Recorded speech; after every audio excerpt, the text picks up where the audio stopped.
I, 32F, have never had a good relationship with my mother.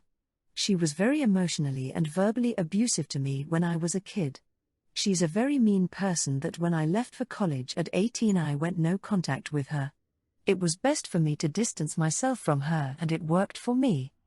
When I met my fiancé John, 30, 5 years ago he knew all about my relationship with my mom and that I was no contact with her.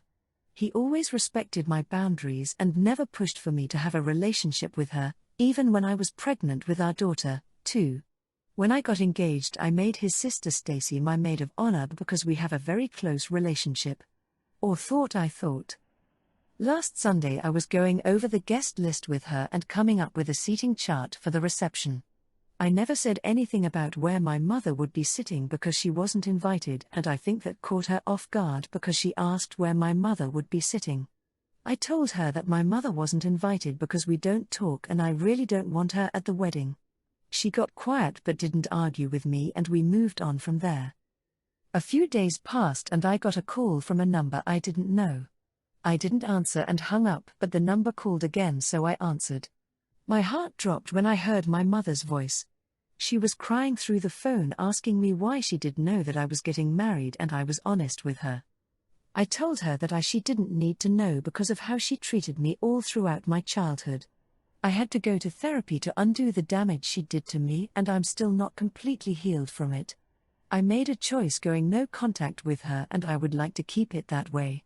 She told me that it was unfair that I was holding what she did years ago against her and she hopes that we could talk when she comes down for the wedding.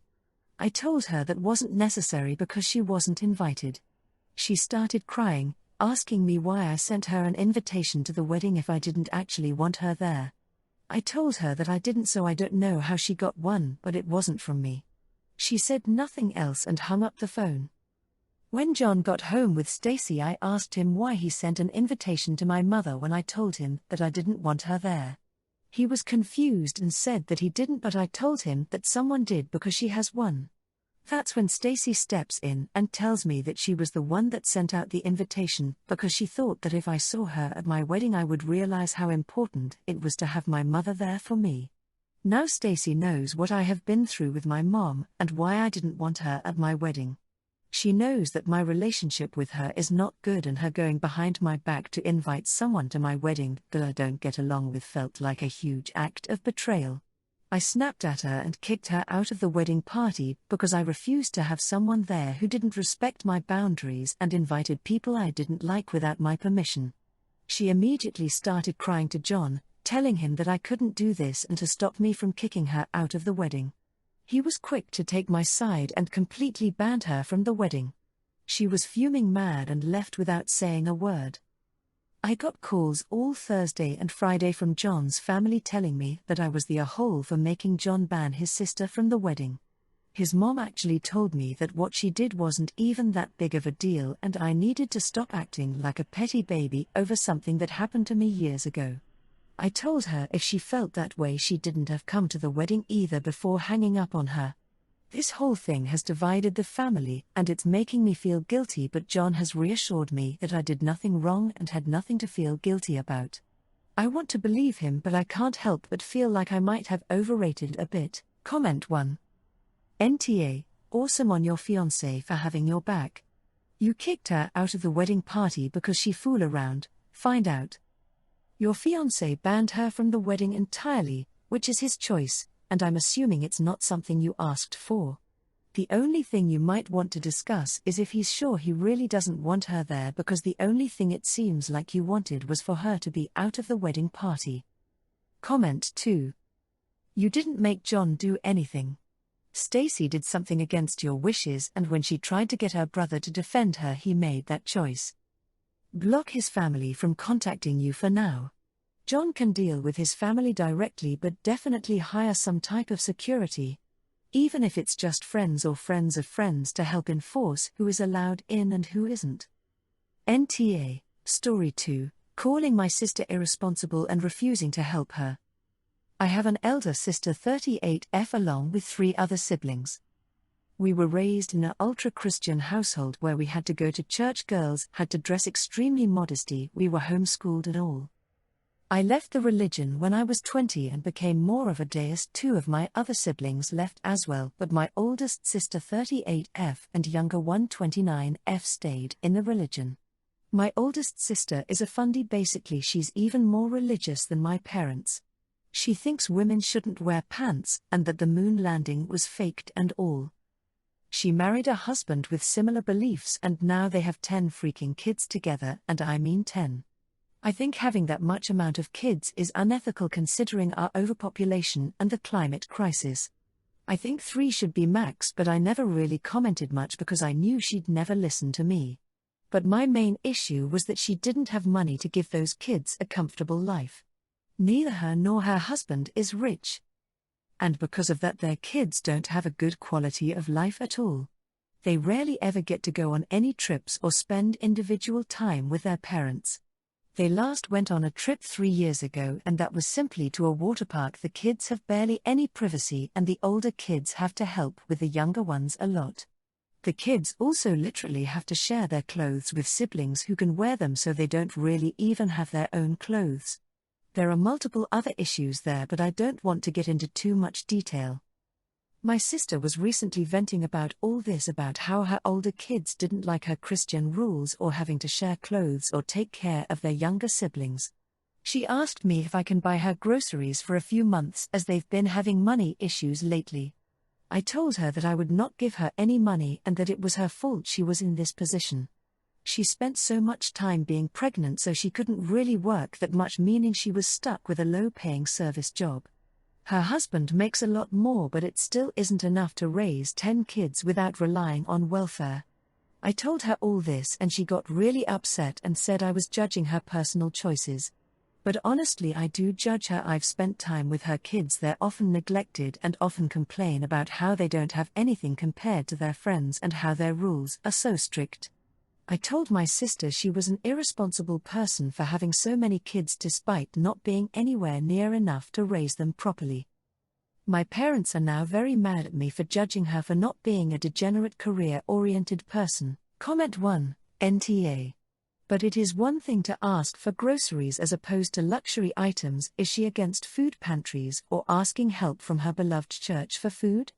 I would be concerned about the children getting enough to eat. If anything, I wouldn't give her honey but instead purchase basic food necessities for the kids to have at home. Comment 2.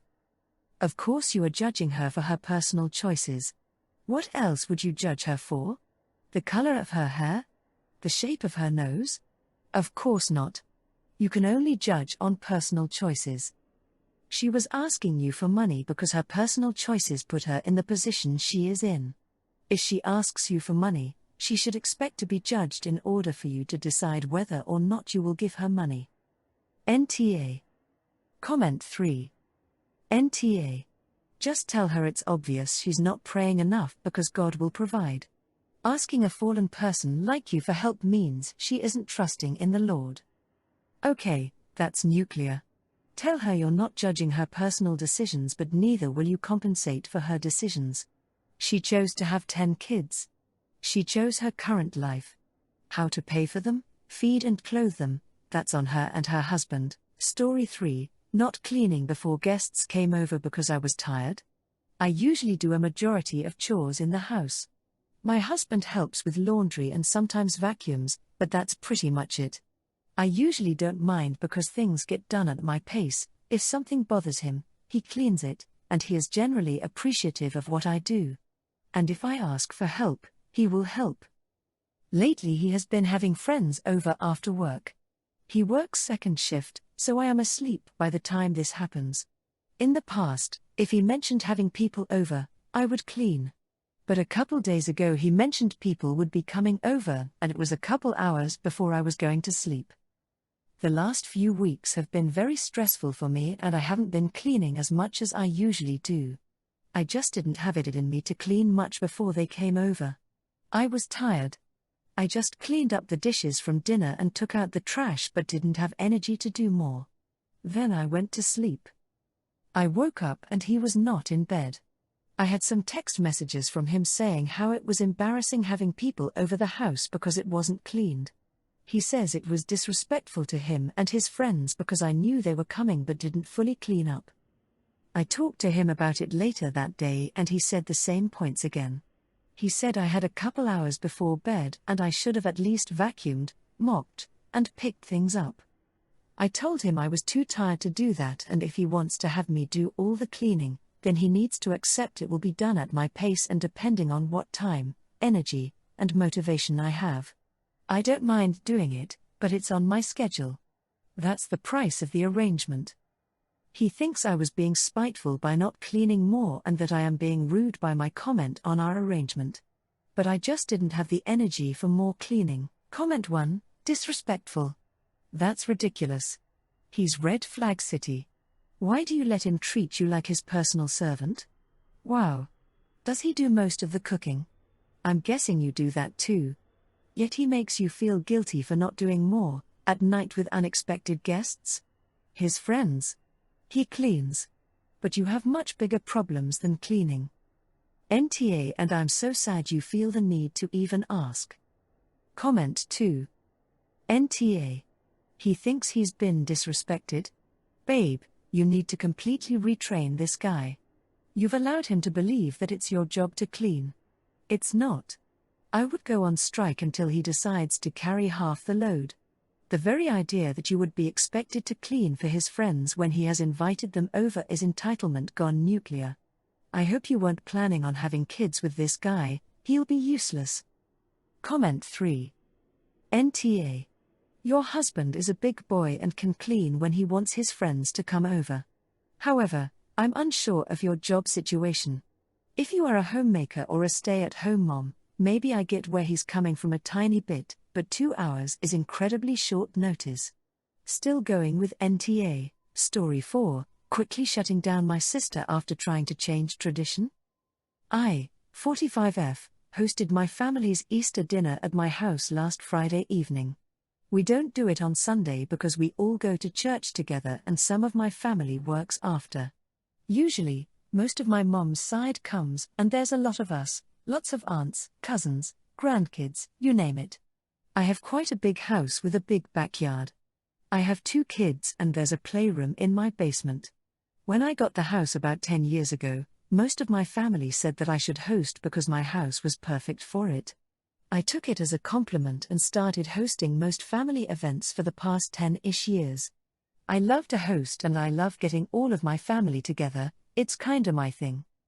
My sister, 42F, and I have always had a competitive relationship, but still a very loving one. She always wanted to up me in grades or in sports when we were younger. Then in our 20s she always wanted to be the first in major accomplishments like marriage or kids. When I started hosting, she would make sarcastic digs on my hosting skills like food or conversations. She even told me she thought she would be a better host in a private conversation. I still very much love my sister, but sometimes I think she envies me with how she treats me. As Easter was wrapping up, and everyone was saying their long goodbyes, Midwest goodbyes LOL, my sister decided to make a little announcement right before she walked out the door.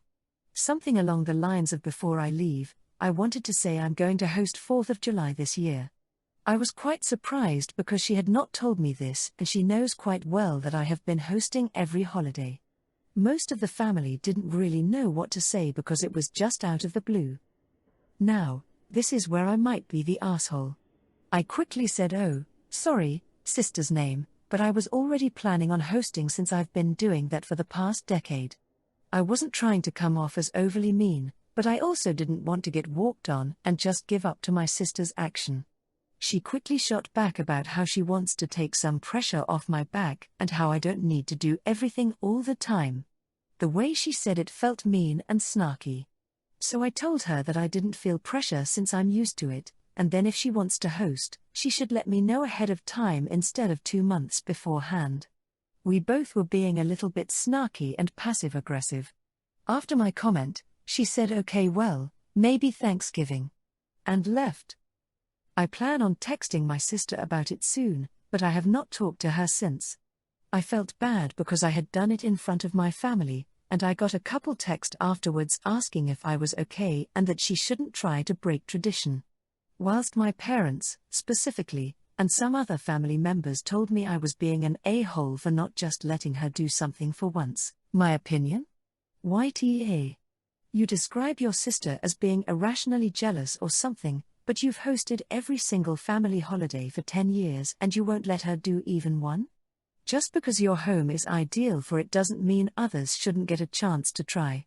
2 months is plenty notice, to be honest. You're immediately reacting by shutting her down without even thinking it over makes it seem like you feel some type of superiority for always hosting that you're aggressively unwilling to let go of.